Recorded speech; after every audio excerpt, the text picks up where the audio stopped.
Class 10 maths रिक्त स्थान की पूर्ति कीजिए। किसी प्रयोग में सभी प्रारंभिक घटनाओं का योग, तो आंसर है सभी प्रारंभिक घटनाओं का कुल योग 1 होता है। आपने देखा भी होगा किसी घटना के घटने की प्रायिकता न घटने की प्रायिकता का योग सदैव 1 होता है। PA घटने की प्रायिकता, PA0 न घटने की प्रायिकता, अर्थात कुल योग सदैव 1 के बराबर होता है। किसी प्रयोग में असंभव घटना, अनिश्चित या असंभव घटना की प्रायिकता 0 होगी। किसी घटना के घटने की प्रायिकता का सूत्र क्या है? प्रायिकता का सूत्र है अनुकूल स्थितियों की संख्या बटे कुल स्थितियों की संख्या। तो आप ये सूत्र जानते हैं अच्छी तरीके से, प्रायिकता अनुकूल परिणाम बटे कुल परिणाम। सत्य असत्य, वृत्त के केंद्र से जीवा पर डाला गया लंब जीवा को समद्विभाजित करता है। वृत्त है, केंद्र से अगर हम जीवा पे लंब डालेंगे तो जीवा के 2 समान हिस्से कर देगा, 2 समान भाग कर देगा। वृत्त के केंद्र से जीवा पर डाला गया लंब जीवा को समद्विभाजित करता है, बिल्कुल सही।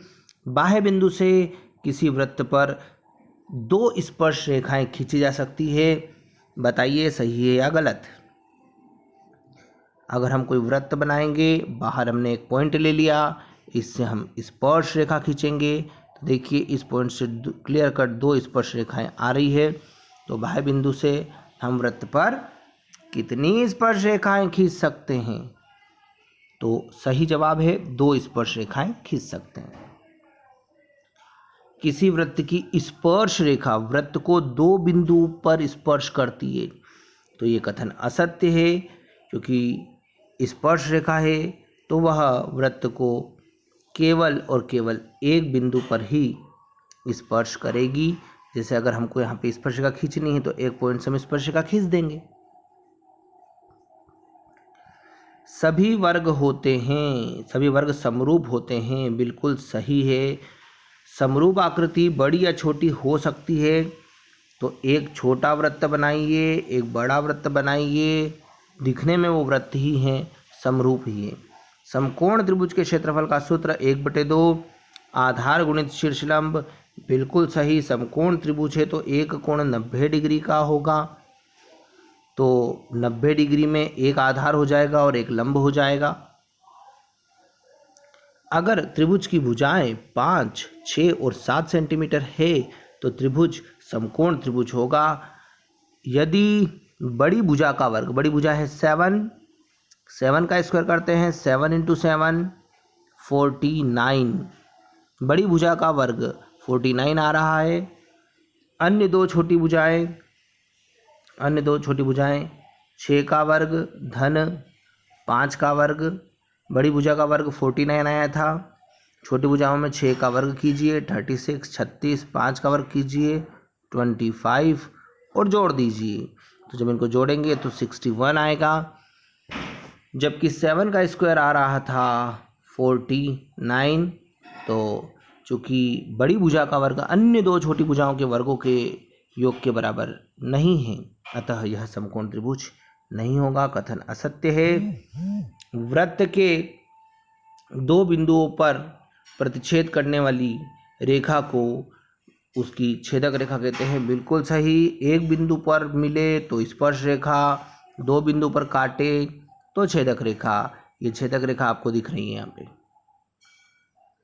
उन्नयन कोण देखी गई वस्तु का उन्नयन कोण दृष्टि रेखा और क्षैतिज रेखा से बना कोण होता है। यहाँ तक तो ठीक है, पर उन्नयन यहाँ ये बोल रहा है वस्तु को देखने के लिए अपने सिर को नीचे झुकाना पड़ेगा। अगर सिर को नीचे झुकाना पड़ेगा तो नेत्र को, सिर को अगर नीचे झुकाना पड़ेगा तो ये कौन सा कोण हो जाएगा? ये अवनमन कोण हो जाएगा, उन्नयन नहीं होगा, अतः यह कथन भी क्या है? असत्य है। प्रथम 5 प्राकृत संख्याओं का समांतर माध्य परीक्षा में अक्सर पूछा जाता है। प्रथम 5 प्राकृत संख्याएं 1, 2, 3, 4, 5 इनको जोड़ लेना 15 आएगा और इनकी संख्या अर्थात 5 का भाग दे देना तो 3 आ जाएगा। माध्यक ज्ञात करने का सूत्र, माध्यक अर्थात माध्यिका, माध्यक का सूत्र है lower limit L plus n/2 minus CF upon small f into h। ठीक है, इस वीडियो में यहीं तक। अब आगे हम नेक्स्ट वीडियो में देखेंगे।